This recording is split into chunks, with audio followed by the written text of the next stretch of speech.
G'day fellas, and welcome to a casted game spawning in the east of the map. We have the one, the only, TheViper. And he's going to be going up against Lucifron 7 in this best of 3 series as part of the Steel Series Prime Cup. Lucifron going to be playing the Rus. And he is going to be spawning in the west of the map, dropping down that hunting cabin nice and early, starting us off with a scout from the town center already. Viper probably going to be doing the same thing. And we do indeed have that second scout coming out of the town center. This has become quite meta, especially against the Rus. Just typically because you do want to get out onto the map, start taking down those deer. And that's exactly what Viper's going to be doing. Doing a great job already. Actually ran past a deer, but did not spot it. So we could potentially see Lucifron take those ones out. Lucifron going to be doing a pretty decent job of cleaning up some wolves up here. So he's actually got one. I'm not sure if he spotted out that second one. The way he moved kind of made it look like he had spotted it. But he's going to be looking for those hunts himself. Actually, I think he might just be looking for the triple-double at this point. Hasn't been particularly successful so far. He's covered about 50% of the middle of the map, but doesn't actually have it. So there's one sheep down here. Did he manage to pick up 2 of the sheep? Or maybe he just picked up 1 of the sheep. I'm not sure exactly what his game plan was. So when you're playing the Rus, typically there's, you know, the number one thing that you want to do is find deer. Now, you can find your own deer, and you can find enemy deer. And typically it's the enemy deer you want to find immediately. So the idea is that you want to send out your scouts over to the enemy side of the map, just like Lucifron is doing now. Oh my lord, look at that. Jeez Louise. So you want to send them over to the enemy side of the map, and then with your hunting cabin, you want to send those bad boys down to the back of your base to find your deer. So that's typically the way to do it. But Lucifron actually went for a different route here. So Lucifron sort of scouted out the middle with both of his deer, and then he kind of like looped back around towards his base. Obviously, he's found a couple of sheep already in here. So, you know, killing out the 7 deer, but playing it a little bit safer, it seems, against Viper. Obviously, Viper, an incredibly talented player, so he's probably going to be a little bit more careful with how he plays it. But Viper, going to be denying out both of those hunts. So already denying out one hunt, going to be denying out the second hunt as well. And he's going to be doing absolutely perfectly in the early game. If you're playing against the Rus, and you can deny both of your own hunts, that is a victory in my book. That is a victory in my book, because they are always going to have the advantage when it comes to the second age. So if you can manage to be able to deny that from your opponent, you're going to be doing great. Viper, going to be going up to the next age now, adding in the economic wing. We'll take a look over at the base of Lucifron, and Lucifron is going up with the Golden Gate. 6 villagers tapping away at that one.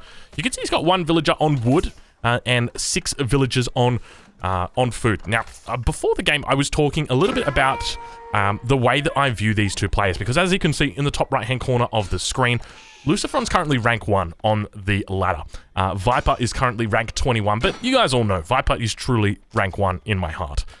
He's also won a lot of tournaments recently, which also makes him, I think, in the standings, like if you were to do power rankings, you would have to put Viper pretty high. And Viper doing a great job here of actually denying out hunt of his opponent.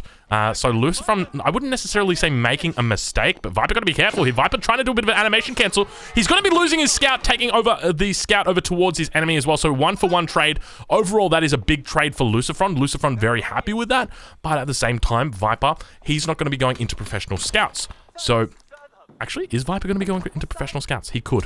I don't know if he will though. Typically the Abbasid aren't a civilization that go into professional scouts.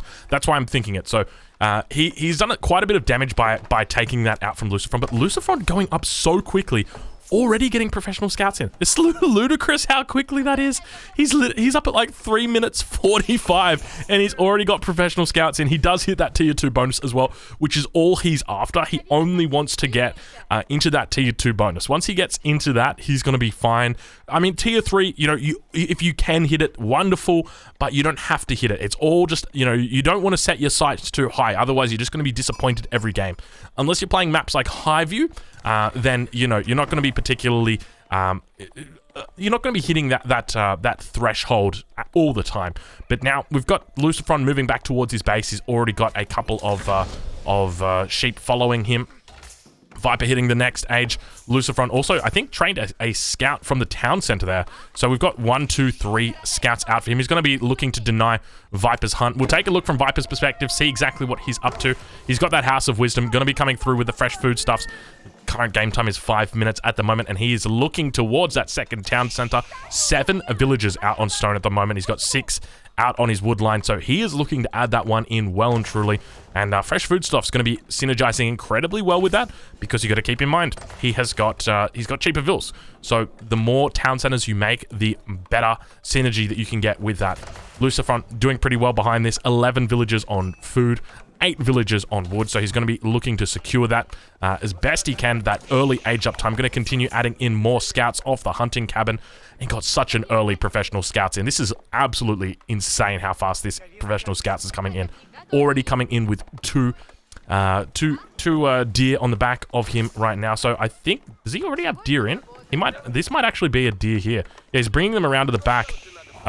He's got a couple of sheep under there. I think he might actually have them in already. Beautiful. Can we just remark right now on how nice the APM here, or not the APM, but the multitasking here from Lucifront is? He's got deer being brought out from the west. He's taking deer up from the north as well. And I wouldn't be surprised if we actually see him just move these away from the town center. Boom, right there. That is exactly what he's doing. So looking to make sure that the town center isn't going to be able to fire down upon the scouts that are actually taking these deer. Ideally, you'd probably even just want to bring them out to like here.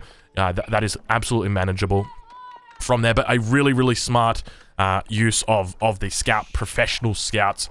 And definitely something that is underutilized, I would say, is doing this sort of sort of like daisy chaining, I guess you could say, like, or you know, where you're hip hopping. I guess is probably the best way to think about it. You're dropping them down. But speaking of getting dropped down, it looks like that deer almost going down, and Lucifront managing to keep that one alive. Ferrying, thank you. And Lucifront actually going to be losing another scout. That's the second scout that goes down.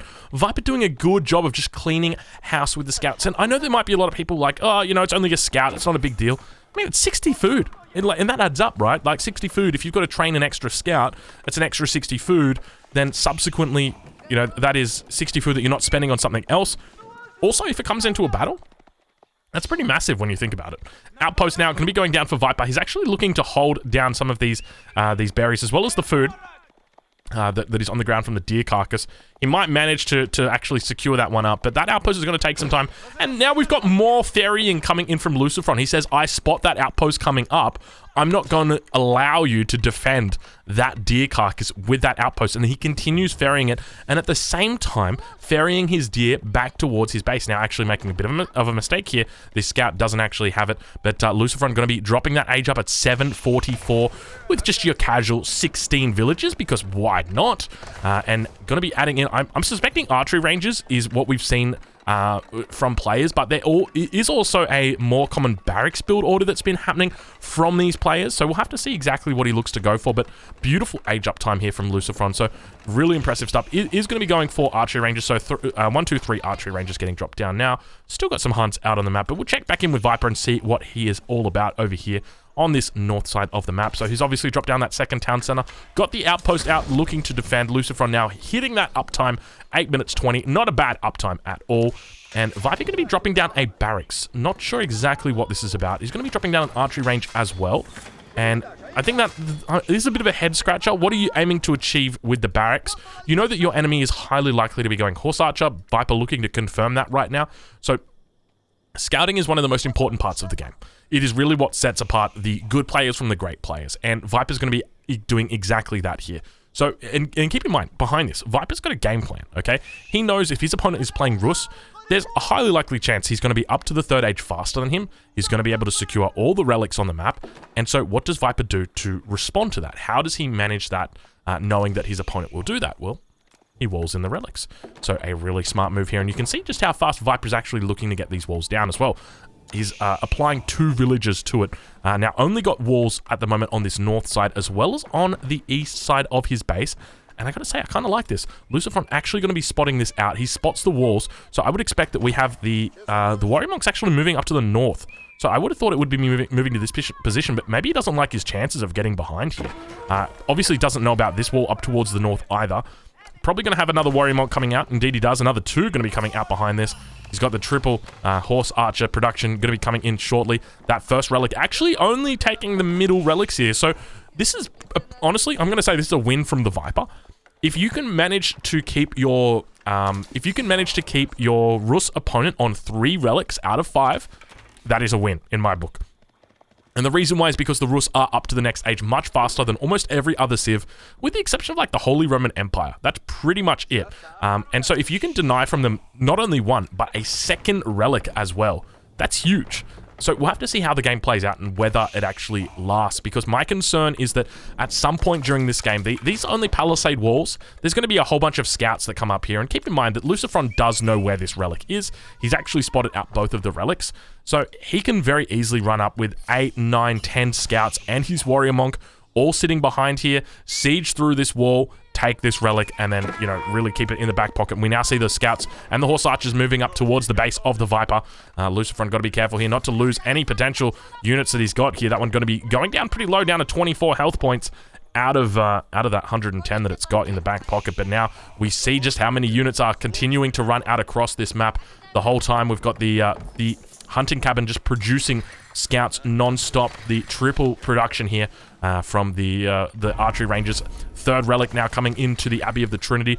Going to begin capturing up those sacred sites as well. So 1st sacred site going to be going over towards him. 2nd sacred site's a little bit further up, but only the 1 hunting cabin out for him at the moment. Continuing to drop down more houses. He's got a nice little lumber camp line in there. And now we've got the scouts beginning to burn through the wall. So just as we mentioned, so he's actually moving down here. I kind of like this play from Viper. So, you know, I spoke earlier about this and sort of said it was a bit of a head scratcher that he'd gone into spears as well as into archers at this point. But he's going to be pushing forward right now. And Archer's going to be doing a little bit of a dance with the horse archer. He can't really bring out any villagers up to this because they will get picked off by the horse archers. So Viper, unfortunately, probably going to be losing on this front, at least for now. We'll take a look and see if there's any warrior monks that are coming in just yet.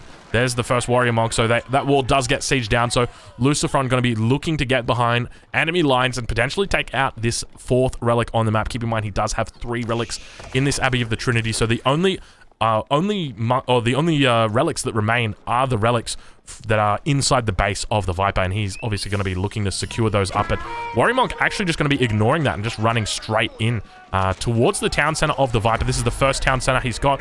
It's got a capacity of 20 spears on the front line. Going to be doing their best to just try and fend off here.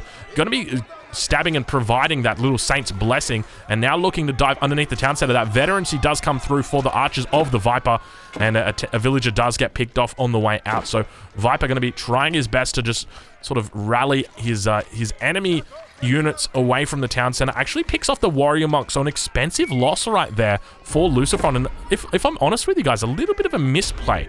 Ideally he wants to get in and just seal up this relic, and he hasn't done that. So Lucifron now going to be falling back. Really needs to keep his eye on the prize. Scouts are going to be able to get through. I would love to see from Viper just a few... Oh my fucking god, he's so good.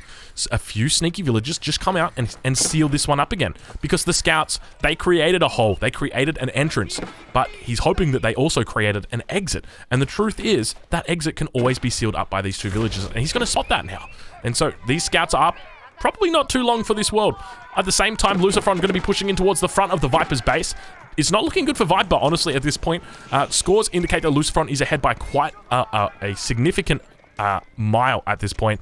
So going to be losing quite a fair bit of units here. And this is really bad for the Rus player, losing this much of your mass. Because I know a lot of people might be watching this and thinking, you know, Dronga, he's only lost 1, 2, 3, 4, 5, 6 scouts. It's not that much. Sure, it's not that much, but you got to think about how it adds up in the context of the battle. So if you've got, you know, you've got 16 horse archers here, right? And you've got 4 scouts on the front line. Each one of these scouts is designed to tank. That's what it wants to do. It is tanking the attacks of the enemy. And so instead of being 4, that should be 10. But it's not. It's only 4. And so it makes it so much easier to get through that and then focus on this fragile backline, which is exactly what happens right now, where Viper is able to push out his opponent. So just managing to secure that. But we've got a missing relic. Where did this relic go? I'm going to take a look at Viper's base and see if we've got a monastery coming out just yet. I don't see it. I'm just going to hit F4. Yeah, we don't have the monastery coming out yet. So I can only imagine that the warrior monk did managed to capture that, but I'm not sure. We'll have to deal with that a little bit later. On multiple fronts here, it looks like they are playing it out, but Viper just sticking with the good old faithful archers and spearmen. This seems pretty decent. I'm going to be real with you guys. So he's got the 3 relics in the Abbey of the Trinity. Dropping down a Siege Workshop. I don't know where that 4th relic is. It is somewhere. It is somewhere. I can tell you guys that much. It is somewhere. It is out and about. But Veteran Archer's looking incredibly strong. So behind this, he's got the +1 attack as well as +1 defense. Getting a nice little jab in here with the Saint's Blessing. Going to be providing that bonus up. Sacred Sight's now getting neutralized towards the north of the map. No, towards the middle of the map. Yeah, the Spearman going to be neutralizing it towards the middle of the map. Got to be careful here, villagers. It may potentially go down. First villager goes down. Second villager going to be going down here as well. And we're going to do a little bit of a stock take and talk about where these players' economies are at the moment. So 46 villagers right now for Lucifron. Now, keep in mind, he's got this lovely food economy that he's going to continue having for at least the next 5 or 6 minutes. So he's going to be very happy with himself there. He's also got 3 relics in the bag. Not too bad. Monastery does have 1 relic in it, so he did end up capturing this 4th relic over from the Viper. 5th relic over here, which he could have very easily grabbed. Unfortunately, isn't yet picked up. Compare that to Viper, who's sitting on 69 villagers. Nice. So Viper having a great villager count there, a very nice villager count. Mangonel actually managing to get constructed in time. You can see just how fast these units are trying their best to get through it. Mangonel going to be managing to get off 2 shots here, doing a fair bit of damage, but not a whole lot. And now Viper's still, I would say at this point, pretty happy with this trade, despite it not looking particularly good, because he's going to be able to apply attrition to his opponent, and he knows that he's got a bigger economy. He's got better scaling at this point in time. And he is doing absolutely fine. So the fact that there's only 9 horse archers in here, this is great for Viper. He just wants to make sure that this mass for the Rus player never really gets to a stage where it's unmanageable. But I think even in saying that, Viper realizes that the Mangonel is always going to be a very powerful pick in this matchup. Viper going to be a little bit careful here, doing a little bit of over-chopping towards the front. Probably going to need to wall that bad boy up, or at least maybe even wall around it. Probably make it a little bit easier. But speaking of making things easier, so 50 villagers plus the 4 relics plus the 3 sacred sites is going to give 700 gold a minute. You can see it right there. It says 725. It probably had a villager off it that he's a villager on gold that he's pulled off quite recently. Mark it down here as well. Plenty of infrastructure and a second town center actually getting added for Lucifron here. So looking to keep up with Viper when it comes to his economy. And when we look at Viper, obviously up to 75 villagers at this point in time. He does have the double TC down, so hasn't looked to expand that out to 3 town centers just yet. But Viper got plenty of resources in the bank and could potentially look at adding in another Mangonel. More and more units beginning to funnel in now. The horse archers doing their best. And we'll take a look at the kind of upgrades that we've got here for Viper. So Viper going for double broadaxe, or at least what appears to be double broadaxe. Indeed it is. So double broadaxe going to be coming in. We've got the wheelbarrow, horticulture, no survival techniques as you would expect. So really, this is the first economic upgrade of the game for Viper, going for the double broadaxe. And I know some of you guys might be like, well, Drongo, you got fresh foodstuffs. That's an economic upgrade. Well, not really. In my opinion, it's more... I wouldn't even describe it as an economic upgrade, really. It's kind of like... It's a weird upgrade. Let's just say that much, because it doesn't actually improve your scaling at all. But now, Spear's actually managing to construct double Springald in time. He's going to have the siege advantage. You can see the Springalds actually firing down on the enemy Springald. So Viper managing to win that trade. Going to be able to keep these double Springalds alive. And look at the mass actually coming out from Viper here. So the spears combined with the men-at-arms, combined with the veteran archers, it's such a wonderful composition, and you wouldn't think that it would work effectively against the Rus, but when you start to think about it more and more, it actually makes a lot of sense. Veteran archers, they're going to be your damage dealer. Spears are going to be your like fuck boys. They are, if they ever get close, they are going to fuck shit up. And the men-at-arms, they just stand in the front and they just like they just tanky. That's essentially it. They're just tanky boys. But now Viper going to be a little bit careful here. Going to be losing his first Springald of the game. Second Springald going to be looking to trade out. Actually, Lucifron getting a pretty decent trade here on his opponent, and Viper in a bit of a difficult spot. These horse archers are beginning to build up a decent mass. 17 horse archers out now for his opponent, and Lucifron rather going to continue to trickle in horse archers. We'll take a look and see if that gold per minute has changed. Sitting on 717. Oh, the hunting cabin. The hunting cabin is what is contributing to that gold per minute. I apologize. That is the difference there. But now sitting up on 64 villagers. So doing a really decent job, Lucifron here. 86. So when you think about those numbers, so it's about 20 villages that he's behind. He's got 4 relics. Like, he's got 4 relics, 3 sacred sites. What would you rather? 700 infinite gold every minute, or 20 villages. And I tell you what, I'm going to be taking the infinite gold every single time. We've got the Springwood going to be going down there. So Viper managing to maintain the siege superiority. So this is really something that I talk about and I explain a lot, and I want to just expand on it when we get a lull here in this game. And so really, the concept of siege superiority is the same as air superiority in World War II, if you're familiar with the concept of air superiority. So basically the idea is you've got two classes of units. You have anti-air units and you have bombers, which target the ground. You can't make bombers if your enemy has got anti-air. Speaking of anti-air, Viper now going to be pushing back the incoming units. He's got so many horse archers here. Horse archers really building up a significant mass. Springald's out on the back line. I wouldn't be surprised if we actually see mangonels getting added in here. Viper contesting this sacred site, realizes that his opponent does have all three sites here, so has to fight for his life. Springald managing to get some shots out on the back here. Got to be careful. That's the first Springald that actually goes down for Viper in this battle. He manages to take out the Springald of his opponent. He should have time here to drop down a mangonel. Viper actually not looking the best here. This is not looking good for Viper. So it definitely seems like the siege superiority doesn't even matter at this point, as Viper looks to put down an outpost. Going to be 3 villagers getting picked off there, and now continuing to push out, slowly whittling down his opponent's mass. He's down to 19 horse archers once again. I think that's the third time in the game he's been on 19 horse archers. But we've got Springald outposts going to be coming in here as well, which are going to be quite decent. And the horse archers going to be fighting for their life on the front line. We'll take a look over towards the back line. We did have a siege workshop coming down. Still no mangonels coming out for his opponent at this point. But Lucifron really is not interested in that. He's mainly focusing on the Springalds. And now up towards the north of the map, it looks like the villagers are actually going to be able to cancel out the sacred site, doing a little bit of the ring around the rosy, doing this is the classic Don Artie move here, managing to stall this one out. Now keep in mind, when it comes to actually securing up this sacred site, there you go, sacred site has been lost. All you need to do is keep that villager on there. But yeah, just to talk a little bit about that siege superiority as the keep comes down.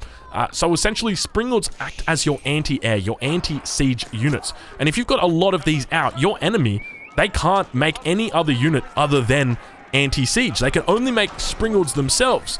And so if you can get the upper hand on your enemy, that means that subsequently you can then begin to diversify into mangonels, you can diversify into bombards, that sort of thing. Because if you don't have the Springald mass, then as a result, you will potentially lose all of those units very easily to your enemy Springalds. Now, this mass is continuing to dwindle for Lucifron, and to be honest, I'm actually liking his position less and less. Keep going to be coming down here for Lucifron, so he's going to be able to hold this sacred site in the middle. Probably a contention point up towards the north is this sacred site. We can say that much, and we'll see how Lucifron is doing. He's got hunting cabins beginning to drop around the entire map. You can see him doing a great job with it as well. Now, one thing to note, has he gone for the boars? He hasn't actually gone for the boars yet. So he would be able to take out this boar. Obviously, Viper not able to take out the boar, but I mean, this boar is actually very close to his starting town center. So one of the things to note is that the boar would allow him to probably get an extra, what is it, 150 gold? So it's nothing crazy, and it's not really going to affect his bounty at all, but hey, that's nice. You know, an extra 150 gold. You're going to say no to that? I wouldn't. Oh, maybe I would. Depends. What do I have to do for it?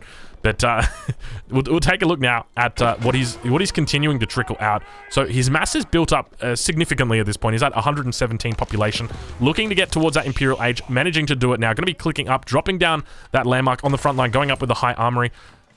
I don't know if this is out of position. Honestly, I would have preferred like the high armory right here, just because then it still covers this back siege workshop. And you want to keep it in that AoE. You can see that circle there, which is bloody nice. I tell you what, I wish every single landmark that had like an AoE around it like this displayed it in this range, and it had this range. This is such a nice range, such a forgiving range. So you can see that it reduces the cost of all the siege that is created in siege workshops by 20%. So that means that your bombard goes down from 600 gold down to 480 gold. So a really, really nice reduction. Now Springalds on the back line, going to be coming out here. Lucifron, got to be careful as the scouts actually manage to meet up on the front line with the spears. Spears going to be falling back, and the mass here from Lucifron is looking quite minor, I would say. Viper actually pushing out pretty decently. I think Viper is in a very good spot. Obviously, Lucifron clicking up to the next age. We'll take a look and see what upgrades we've got coming in from Lucifron. He could just be going straight into Streltsy. That is obviously a composition that people, or a unit that people love to begin going into. He's just going to continue adding horse archers, going for elite horse archers here. Now, keep in mind, frontline horse archers do have an incredibly good upgrade in the late game. It's going to be mounted precision, so increasing the range by 2. And now Viper really looking to put the nail in the coffin as he continues climbing towards that 200 population mark at the moment. 176 for him versus 122 for Lucifron. And Viper looking like he might be in a bit of a commanding lead at this point. So initially he looked like he was suffering a little bit, but obviously his trades have been incredibly efficient. I don't know exactly what's happening here with the line of sight. I guess this is the only, I guess these are the only villagers here that are on this wood line. Lucifron not really paying attention, going to be losing some villagers of his own. Now the push looks like it might be coming out. We'll take a look from the perspective of Lucifron as Viper continues to rally in more troops over from the east side of the screen, or the right side of your screen. High armory on the front line. Still yet to get any upgrades through. And it looks like that Viper has hit a nice little timing window. We've now got those elite horse archers coming through as the one on the front line doing a great little... Do you guys see that little... It wasn't even a moonwalk or a shuffle. He was just getting kind of pushed there by his allies. So, look, I mean, sometimes people want to get into battle. Some people don't want to battle. That guy didn't want to battle, so it meant that his enemies had to, or his friends had to push him up, so they weren't really friends. But now going to be firing off beautiful splits coming in here. Very fearful of a mangonel just popping out, and as a result, you can see he's split these in sort of anticipation. Springald's doing a great job here, just firing off and slowly trickling in that damage. Obviously, Springalds were nerfed in the most recent patch, but keep in mind, like 5 Springalds is still enough to one-shot a horse archer, so you're going to be able to trickle out that damage, do plenty of damage. Sounds like Viper is going to be going up to the next age as well. Spears doing a great job. You hear those slits going off, managing to pull those spears through. The veteran archer's doing a great job here. And I got to say, I mean, I'm so impressed with this trash comp that Viper is going. He's literally just going a trash army. You know, a lot of people talk about trash armies. They say they're useless, they're trash, but not me. I think trash armies go, go, go. And like, really, Viper is just absolutely impressive here. We'll take a look at how he's doing. He is going up to the next stage. It looks like we might even have the trade wing potentially coming in. We'll have to double check that one. But Warrior Monk going to be going down here, and Viper just doing an incredibly decent job here. Lucifron looks like he's on the edge. But, you know, if we just saw a couple of Streltsy come out, they would be able to shred through this composition significantly. Still, we've only got horse archers. Vill's now going to get pulled. Finally, Villager's going to get pulled here. Going to be able to clean this up. So first Springald going to be going down. Second Springald going to be going down. Looks like the mass from Viper is going to get cleaned up. But really, at this point, I mean, the score says that Lucifron is ahead, but I really feel like he is not ahead. We'll do a quick stock take, see where players are at. So Viper, or rather Lucifron, at 85 villagers, 26 military population. Obviously, he's up to the next age. He's got his elite upgrades. We'll take a look at how his blacksmith's doing. He's got +3 attack, +2 ranged defense as well. But let's have a look. He doesn't actually have his university out, so doesn't have those archer arrows. Manages to actually finally kill that boar now at the 27-minute mark.